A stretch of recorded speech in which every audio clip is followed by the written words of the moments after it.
Father and son are being called heroes tonight for stopping a robbery at a Denny's in Waterbury. News 8's LaSalle Blank spoke with them today.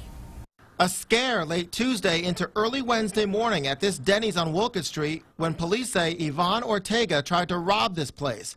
Thank goodness Robert Dwyer and his son were there. Mr. Dwyer said something wasn't right with a customer he saw inside. He had his face covered with looked like some pink woman's underwear.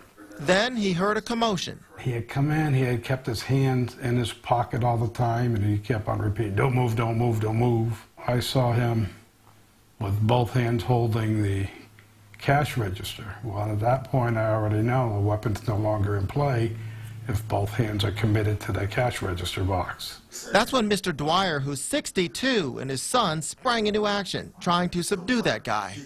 He was a pretty burly guy, and he was able to actually drag both of us out the door to where he had a car waiting. I started intertwining my legs with his to prevent his mobility. And we both went down, or really all three of us went down, and we just stayed and helped him there and held him there till the police showed up. And believe it or not, there is another interesting note to this story. This isn't the first time Mr. Dwyer has taken down a would-be criminal. A few years ago, someone tried to rob him after he took out money from an ATM. I took my other hand and I controlled his arm. It turns out Mr. Dwyer used to be in the Army and had a career in law enforcement. He credits the training he received for having the courage to respond to both situations.